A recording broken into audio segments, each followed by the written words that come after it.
Mais c'est Bitakwira souleva qui sous point Moussou Alobaki que il n'a jamais donné l'ordre pour la Makambouya Mbongo et Bima. Bien qu'il y ait un signataire, il y a contrat wana, mais plutôt Moutou il y a ça qui ordre pour Mbongo wana et Bima. Des Moutou faut assassiner. Bisogno sotto monene comme qui contradiction entre Yemoko M. Bitakwira na M. Vital Kamerhe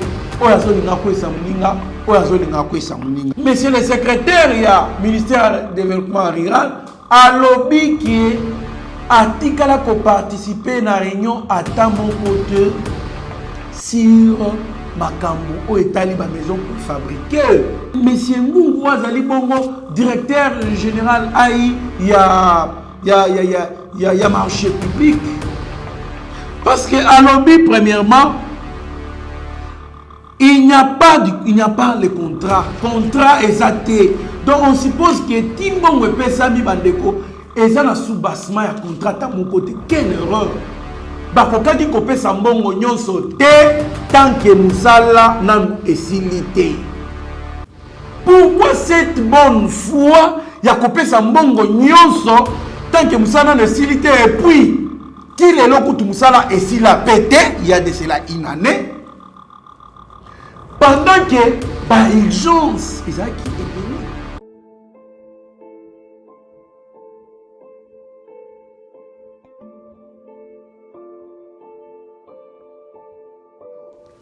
Bonjour, je suis Corazon Rakia Kalingwa, la présidente et la fondatrice de la fondation d'une initiative prise par Rakia Corazon, en sigle IPRACO.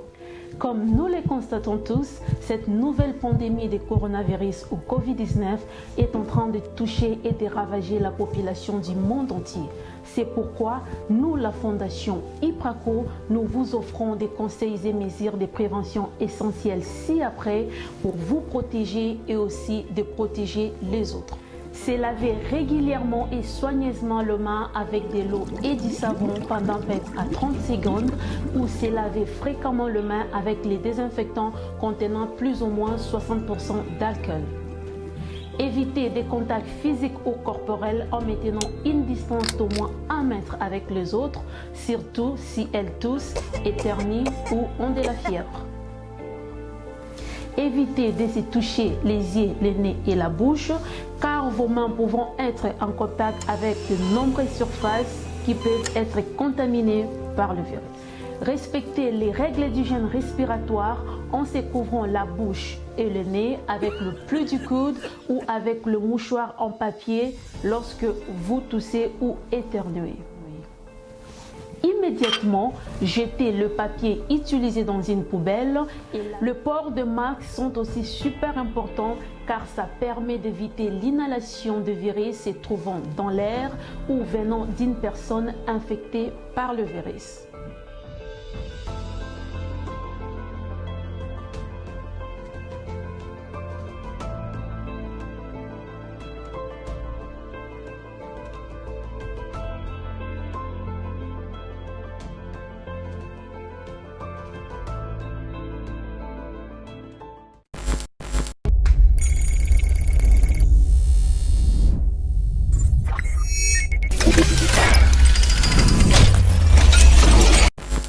Bonjour mesdames et messieurs et bienvenue dans notre émission Éveil patriotique. Le lot toko se focaliser plus sur les détails. Il y a des témoins qui déjà na procès à Vital Kamerhe et consort sur le programme d'urgence il y a 100 jours il y a chef de l'État.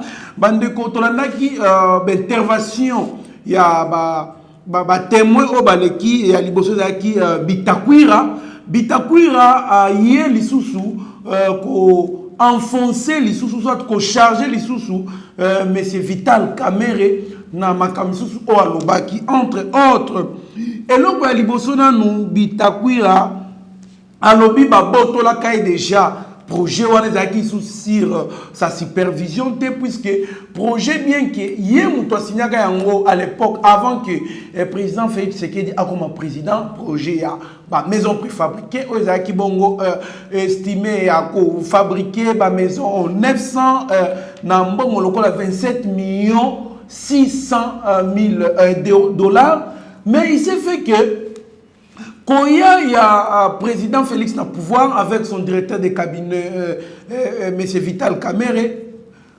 projet wana elongwaki na maboko ya M. Bitakwira puisque ezalaki lisusu exécuté bien que signature na ezalaki parce que on dit bien signature ya Avena yemoko ancien ministre Bitakwira alobi et tombaki déjà caduc. Pourquoi? Parce que bah respecta qui d'abord bah condition bah pesa qui a monté en mode de paiement, il fallait bah foutre par tranche, mais mbongo wana et fouta bien sûr par tranche 57 millions, mais ils ont ma condition pour foutre ma par tranche et pour foutre ma nyonso au total. Alors bah fouti mbongo wana au total ou soit bah, liquider contrat, monter un contrat, pendant que marchandises nous et comment qui sur les chantiers. Nous avons développé le sous un peu plus tard pour nous expliquer que témoin, il y a directeur général, il y a marché public, monsieur Ngungu Yende Moutaïli sous éclaircir Makambu très bien sûr. Respect, il y a loi sur les marchés publics. Mais avant cela, M. Bitakwira soulevé qui sous point Moussou Alobaki il n'a jamais donné l'ordre pour le Makambouya Mbongo et Bima. Bien qu'il y ait un signataire, il y a contrat wana, mais plutôt Moutou il y a pas ça qui ordre pour Mbongo wana et Bima. Des Moutou faut assassiner.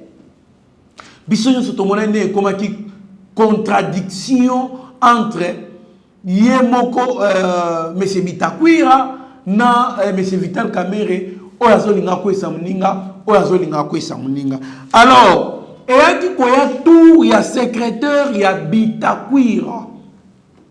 Or tolanda ki na deuxième procès M. Vital Kamerhe aloba que secrétaire ya Bitakwira a participé à plusieurs fois dans la réunion au la présidence en représentant les ministres du développement rural. À l'époque, c'était M. Bitakwira. Tout l'a dit premièrement, M. Bitakwira non, a participé à la réunion à Tamogoté. Et puis, secrétaire Naye a participé à la réunion à Tamogoté concernant la maison préfabriquée. Or, à son tour, monsieur le secrétaire, il y a ministère du développement rural, à lobby qui a participé à la réunion à Tamokote sur Makambu, où est allé la maison préfabriquée. Parce qu'il y a plusieurs personnes, il vont même sur les appels. Il y a un acharnement contre M. Vital Kamerhe. Non, M. Vital Kamerhe, on ne peut pas avoir un acharnement contre lui. Mais nous devons analyser les choses comme ça se passe. Puis si nous avons témoin, nous avons niveau de témoin ya souka bandeko. Secrétaire wana lobby, il y a un parti dans la réunion à mon côté. Il y a une réunion, il y a conception, il y a programme d'urgence, il y a chef de l'État. Mais concernant ma maison préfabriquée, Atikala qui participe, déjà quand vous mentez dans le tribunal, c'est déjà un problème. Sérieux d'ailleurs.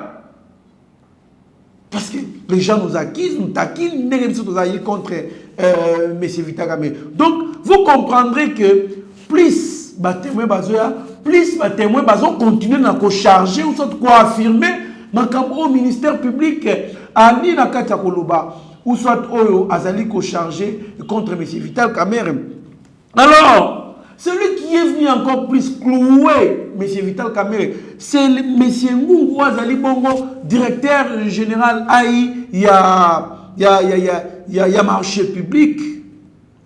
Parce que à lobby, premièrement, il n'y a pas le contrat. Contrat exacté. Donc on suppose que Timbongo et Pesami Bandeko, ils ont un sous-bassement à contrat à mon côté. Quelle erreur! Or, contrat wana oyo, bazo lebela, tolandi bien, Monsieur Bitakwira, voire même secrétaire général, même secrétaire Bitakwira, voire même le directeur général, aïe, il y a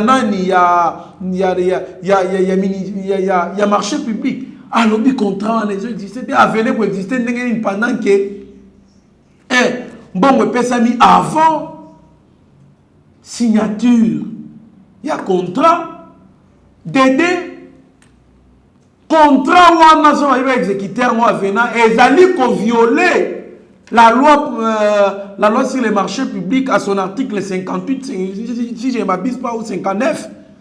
Balobi jamais avenant et koya koleka plus de 15%, il y a montant où il va payer ça qui est bossou. Mais nous avons tous vu que contrat, il y a les bossons, ce contrat initial, ce troubé on a combo nango, ezali, il y a 26,700,000 $. Mais avenant ou soit contrat en deuxième position, ils allaient à 57,500,000 $. Donc, 900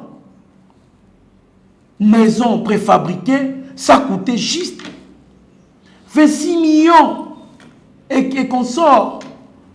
Et plutôt, ajout, il y a 600 maisons, puis ça là, 1500 maisons, et il y a donc 600 maisons, il y a 600 maisons, et il y a 900 maisons, bandeko. Il y a surfacturation. Or, en définissant déjà des détournements des deniers publics, lobby, que surfacturation, et ça lui fait détournement des deniers publics, bandeko. Si vous voyez bisangai, et l'on connaît les bases là, ou surtout bazolo bawana, yamabe, ou surtout les alliés à soloté na M. Vital Kamerhe. Bien que nous n'affirmons rien, parce que jusque-là, il est encore présumé innocent. Il jouit de toute innocence, ou soit de toute la présomption d'innocence, parce que Azali Nakati Yakosama paix, il n'y a pas de condamnation définitive d'un jugement par les juges. Bandeko, alors bien encore, l'avenant ne peut pas dépasser 15%. Il y a un montant, il y a un contrat initial. Et au-delà de ça, il dit quoi encore? Donc, ça veut dire que les marchés, et la loi portant sur la loi du marché public est violée à son article 58. Qu'est-ce qu'il conclut encore? Il dit, on ne pouvait pas donner la totalité du montant convenu tant que marchandises nyonso oyo, il fallait qu'il y ait comme un comité bandeko. Donc, bakoki kopé sambongo nyonso kaka soki ba maison préfabriquée nyonso eyaki. Mais ba maison préfabriquée eyaki puisque montant on est foutami dans 2 mois, 57 millions foutami dans 2 mois. Mais quand il y a 2 mois là, sur le terrain, il y a comment côté et salema. Pourquoi cette précipitation? Il y a coupé Sambongo. Avec si rapidité, une si rapidité, si je voulais bien dire. Pourquoi cette précipitation? Pourquoi cette rapidité? Dans un laps de temps? Non, il y a à boire et à manger là-dessus. Donc nous voulons voir clair sur cette rapidité. Puisque mon temps où il fallait pas fouta à tempérament. Donc, ndambu. Et par rapport, il y a évolution. Ça là sur les terrains. Mais il s'est fait que bafuti montant wana mbala moko bien que ndambu mais en violant la loi sur les marchés publics. Parce que l'expert, il y a domaine, il y a marché public. Lui-même, il a dit qu'il se présente là en qualité d'expert. Il y a marché public. À lobby bien que bakokaki kopé sambongo nyonso te tant que musala nan esilité. Pourquoi cette bonne foi il y a kopé sambongo nyonso tant que musala nan esilité et puis qu'il est là que musala esili a pété il y a de cela une année pendant que ba urgence ezaki ebelé. Non bandeko. Non, nous crions, les gens crient acharnement. Je ne sais pas. Pourquoi il fallait qu'à couper sa bongo nyonso tant que misala koutna ne bandit sur le terrain. Soyons sérieux.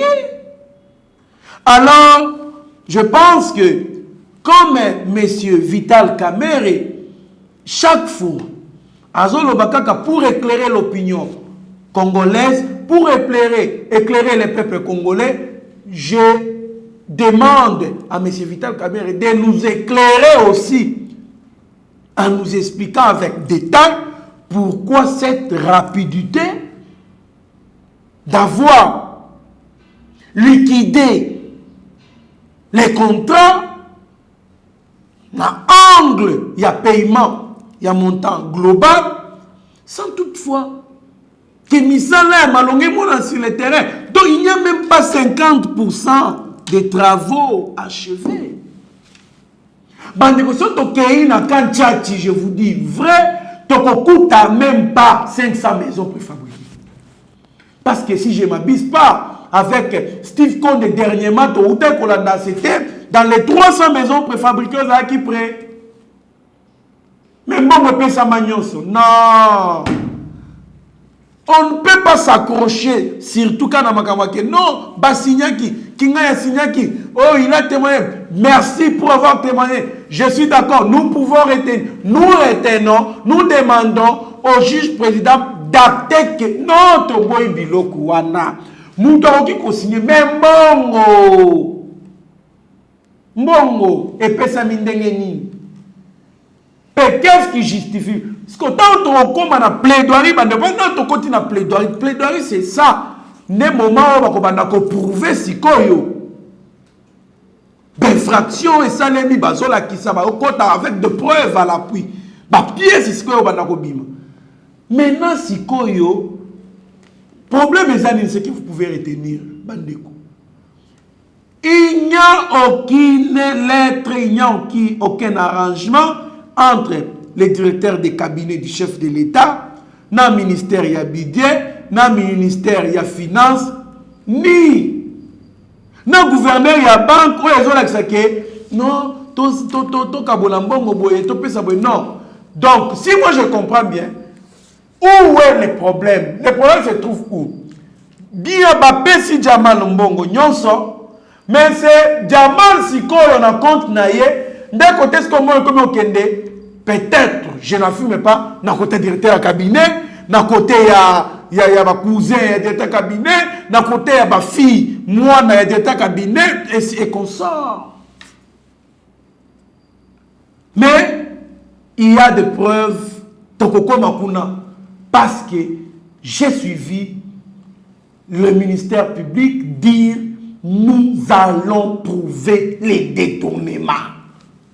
Nous allons prouver. Donc, bandekoye vos apaisements, bako sabinote, on peut ne pas avoir signé, mais on a donné l'ordre, mbongwe bima, mbongwe bimipe, mbangu, mais mbongo, bakei ko papa yango, à partir ya compte oyambela ki mbongo. Il faut vous retenir le koana. Alors, nous continuons toujours na intervenant. La totalité de l'argent ne peut pas être donnée tant que les marchandises ne sont pas venues en globalité. Non seulement marchandises kokoma, mais aussi Moussali Faïba Zala est là. Donc, 1500 maisons préfabriquées. Tolandi biso moko ye moko monsieur Vital Kamerhe alobi bien habitant ba tine invitation ba omettre basali erreur sur la date. Aebisi mokozamboka que non mokozamboka ba inviter nga mena moni basali erreur mokozamboka mais vous devez partir, vous vous reprochez de quelque chose. Est-ce que vous avez bien compris cette question? Je ne sais pas si vous comprenez cette question veut dire que mokozamboka ne se gère pas na makambu ya justice. Que bokende, ceux qui vous se reprocher de l'autre côté, bokende. Est-ce que vous se reprocher de l'autre côté? Bokende. Donc, ceux qui vont comprendre bien, oyo monsieur Vital Kamerhe ngalo ba tout juste que akendaki pour na autorisation parce que mokozamboka yebisaki akende. C'est ça. Parce que Tolanda qui puis loin il disait il pouvait ne pas partir. Mais en qualité, directeur cabinet de Tabalinga entre guillemets, entre parenthèses. Donc c'est un peu ça.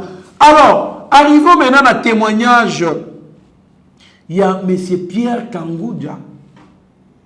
Pierre Kangoudia, Azali, tout se lever dans nos points très essentiels. Azali, ami intime, ami d'enfance, il y a M. Vital Kamerhe. Ça, c'est quelque chose que nous soulevons. Amis d'enfance, ça je vous signale, amis d'enfance, ils ont étudié ensemble, ils ont grandi. Balalimbe Moko, ce sont des familles qui se fréquentent en permanence. Bana Pierre Kangoudia, Bana M. Vital Kamerhe, Bazali, donc ce sont des bandeko, ils se connaissent parfaitement. Mais il y a un problème qui se pose. Mais c'est Pierre Kangoudia dit quoi? Il ne connaît pas le programme de 100 jours comme superviseur. Il n'a jamais été superviseur. Il y a un programme à 100 jours à définir dans sa compréhension ce que veut dire le mot superviseur. Superviseur, c'est contrôler. C'est quelqu'un qui contrôle ce qui exécute les projets ou les programmes de 100 jours. Ah, puis je n'ai jamais contrôlé les gens là qui exécutent. Mais c'est Vital Kamerhe à son tour à l'objet. Non. Comment on dit qu'on ignorait le programme de 100 jours? Batunion surtout mona qui n'a pas invité. Oui. N'a pas mon programme à 100 jours. Je peux dire que moi aussi j'étais à l'échangeur les jours qu'on a lancé ce programme là. Est-ce que cela veut dire que je suis superviseur? Est-ce que cela veut dire que j'ai contrôlé les exécutants de ces projets ou ça, ces programmes de 100 jours? Non, ce n'est pas ça. J'aimerais aussi épingler une chose. Messi Bitakwira, Alobaki, Asignaki, Tine a signé dans le projet à Pama. Ils allaient contrater. Ils allaient contrater. Parce que Makambu Oyo Bayokana na contrat initial na oyo ba exécuté sur le terrain et ça est totalement différent. Je dis bien totalement différent. Différent ya kosakana te na oyo bango ba yokana na oyo ba exécuté. Mais dans cette différence, ezali moko makambo la que contrat en exemple ezali ndenge moko te. Na exécution ezali contrat mususu mais na signature ezali contrat mususu. Mais monsieur Vital Kamerhe azodi na makaka ke a exécuter kaka contrat oyo ye a signaki. Ata toke na hypothèse ya ke a exécuter contrat ya signaki. Mais Mongo, ce n'est pas lui qui avait donné l'ordre pour Misambongo. Et pour votre information, le ministère public a reconnu que tous les témoins qui passent bazo affirmé kaka makambu oyo bango ba chargea qui monsieur Vital Kamerhe. Totika ce qu'on appelle en Swahili bukalamushi. Bukalamushi. Na lingala to benga ngoto to benga ngoko timba. Muto a timba makasi. Sikoyo en action to kelo ba muto a sala makamuya. neti na rise. En français, c'est la rise. Si je ne m'abuse pas, bien que je ne maîtrise pas vraiment le Chiluba, ça peut être ce qu'on appelle Boudjimou. Boudjimou. Tout le monde kolobaka pena na minoko batu tuba yo kaka. Batika kolakisa biso donc koyiba kotiembela na maloba moboye. On ne peut pas commencer à remercier les témoins, bazoya ko charger yo mais yo zo lingo misa témoin comme si bazoya ko samba ko témoigner pour te défendre soit en bien contre pour vous. Non. Moi personnellement Kolanda, monsieur Bitakwira, Kolanda secrétaire Bitakwira, Kolanda monsieur Ngungu azali directeur AI ya marché public, Kolanda monsieur Kangou Tina monsieur Yaf bangonyo so wana ba témoigner en faveur ya monsieur Vital Kamerhe était. Mais nazo kama ba remercier mais belé zo pesama. Non, nous devons arrêter avec ça. Vous-même, le juge président a dit, on ne remercie pas les témoins à la barre. Messieurs. Et puis, ce que moi je déplore, voilà pourquoi j'ai évoqué cette histoire-là de la rise. Makambo balona remercier, makambo ba te pose les exemple, si ko ba rejoindre ngai na bino to retenu. Non. C'est comme si vous tranchez les points. Ce n'est pas à vous de trancher. C'est le juge qui va trancher les problèmes. Vous ne pouvez pas être en même temps défenseur et en même temps juge. Vous n'êtes pas là-bas pour décider. Vous êtes là-bas pour défendre. Parce qu'il y a une charge qu'on vous incombe. Alors, M. Kangou dit encore quoi? Il a déjà vu M. Jamal dans la salle d'attente. Il y a directeur de cabinet, chef de l'État, Bandeko. Mais makambo komi ko kende sérieusement to komi ko mona siko makambo ya sérieux et bandi. Mais dans le premier procès, M. Jamal na M. Vital Kamerhe baloba batika la kokuta na te ba yebanité de vue. Bandeko. Mais oyo toyoki lelo e ali nini? Yango na ali komi tout na question. Est-ce que oyo ngana yoki lelo e ali ya solo to ezali lokuta? Boni mutu oyo aloba atika komona yete melelo bandeko. Monsieur Jamal batuni question côté à avocat de la République. Est-ce que aussi okutana na Monsieur Vital Kamerhe poyo loba ke botika okuta te alobi na kutana na ye une ou deux fois même 3 fois pour na dossier nanga mais 3 minutes ya pamba ton ezambe nanga ye bandeko ngai nazali contre mutute mais je pense que ce dossier a été très bien étudié, bien préparé pour passer à l'olenge mokoboy. Mais ba témoin bazoya ko sunga biso na wamisa ba vérité misusu. Monsieur Jamal bakutana na Monsieur Vital Kamerhe. Mais il n'y a pas longtemps, tout qu'on a Monsieur Vital Kamerhe à lobby à promettre juge que ceux qui ont signé dans la photo ya yona Monsieur Jamal et que ça les manaye ko présenter pe pour au mona ke bato ba bimse ba photo ke ngana eto kutana ezali makambo lokuta ba monta. Mais yeye Monsieur Jamal ali ba kutana te. Mais ba voye ba kutana ko ba kutana. Les doutes ou les mensonges profitent à l'accusé. Ça, c'est un principe des droits. C'est parmi les principes majeurs des droits.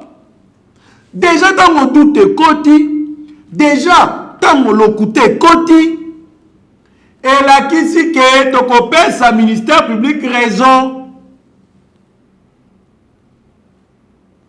Sikoyo, monsieur Kamere, akoki sikoyo ko comprendre pourquoi, la question, pourquoi j'ai fait 40 jours en prison. Est-ce que akoki ko comprendre maleme par rapport à oyo ba témoin bazali koloba. Pour ngai na ali ko incombete. Na lobi bien, j'assume bien mes propos. Monsieur Vital Kamerhe est encore présumé innocent. Je ne dis pas qu'il a détourné l'argent de l'État. Moi, je m'appuie sur ce que les témoins sont en train de témoigner. Monsieur Jamal, au finish, on a découvert que Bakoutana, Monsieur Vital Kamerhe, alors moi je pense que le juge va comprendre que Bakoutana déjà. Il faut acter les lokowana. Les lokowana, ils ont constitué parmi les preuves. Le juge va comprendre que le ministère public a un combat et Ali à solo. Bakoutana, M. Jamal, même à la mon côté. Mais cependant, quand on a M. Jamal sur Bakoutana, alors Bakoutana, uniquement pour traiter le dossier, Bandeko, avocat de la République, a tout ni. M. Vital Kamerhe a lobby, Batikala Bakoutana te. Il y a un Batikala Bakoutana te, mais M. Jamal a Bakoutana. Avocat, M. Vital Kamerhe a dit, Bakoki koza bakuta na cadre dossier mais la question que bayeba oh papa boni lokuta munene boye kokuta na koyebana quel rapport y a-t-il na makambo balobi likambo koyebana te balobi likambo ya bakuta na bango babaki batikala kokuta na tankulu moko te bamonana te mais lelo monsieur Jamal abi bamonana bakutana basolola pour makambo ya dossier naé. Peu monsieur Pierre Kangoudia a lobby à tourna monsieur Batuni est-ce que vous tourna bosona na monsieur Vital Kamerhe jour bokuta na yo bozana na salle d'attente o ba recevoir yo liboso na o tourna ye makambu ya monsieur Jamal bi oui na tourna ke ah bon na moni monsieur Jamal wana pour le projet na wana ndeni ni projet na wana bandi bien wa bi oui et pourtant monsieur Vital Kamerhe a dit oui. Il a convaincu le président de la République na dossier na projet na dossier pour le marché wana yem to gagner en OK. Alors bandeko, nous pouvons retenir que makambu o ezali koleka na miso batyo tozo mona to découvrir que dossier et comme okende nako koma na polele komi ko bima bilamba et komi ko longwa poto e ba vérité pe mozindo ya likambu. Bandeko, problème mususu on a encore soulevé assez menace oyo monsieur Kangoudia lobi monsieur Jamal a menacé ndenga koki komi pesa liwa pour na projet na asisaka a liquider ka projet na a approuver yango sinon komi boma ye alobi atika jamais comme baki komi bomani pour moi ni natika pa na ye azali numéro 1 ya Libanais comment ça que lo ba mi boma bandeko par rapport à notre procès pendant la débit combien de fois monsieur Jamal a lo ba na komi boma na prison combien de fois c'est que ça li habitude na ya ko lo ba ka bongo donc pour na ngana lo ba juge wana ba juge va confirmer que oui aloba et lo kwana makambu Pierre Kangoudia bien zali a solo puisque yemoko alobi plusieurs fois 4 kana na ba procès na lobi ki akomi boma komisa na mabe akokufa na ye donc ça licence na ye o menacer la kango bato merci na monsieur Pierre Kangoudia parce que alobi a ebisi alobi ah bon azana kopo munene na ma ya pesa ye asunga ye poison ani boma bien nous chutons na témoin Henri Afto continuer la série à Koloba makambo ba témoin ba ali Koloba témoin Henri Afto a lobby oui il accepte que le financement était autorisé par la procédure d'urgence et puis à lobby il a tout fait au nom du directeur de cabinet du chef de l'État. Il avait écrit à la DGDA pour l'exonération de la présidence pour la société Samibo. Ce qui est exonéré. Pourquoi bambon ebele bimaki na cadre ya douane. Point d'interrogation. Tokolinga toyeba mbongo wana ekenda wapi. En tout cas, merci beaucoup à tous ces mondes-là qui nous ont suivis.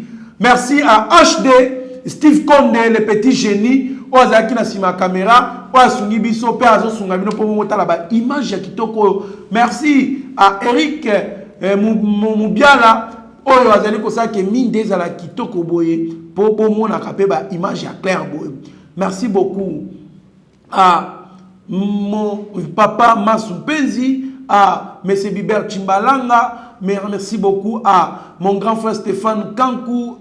Et moi, je loue Kankou, la première, sa femme. Merci beaucoup à papa Jean-Pierre, où sont les professeurs Jean-Pierre Moulumba et sa femme, maman Claude Kabouya à Boston. Merci à maman Tété Kabouya. Merci à tous ces mondes qui nous ont suivis. Kasserika Mapendano, Alberto Moubia, Chacho Pipo de Madrid, Bozali, Ebele, Oyo Bozola Nabiso, Obenchi Soaka et Jeune Goma les pétroliers. Restez branchés sur notre chaîne. Vous ne serez en aucun cas déçus. Mieux vaut être maître de son silence que plutôt esclave de ses propres mots. Merci.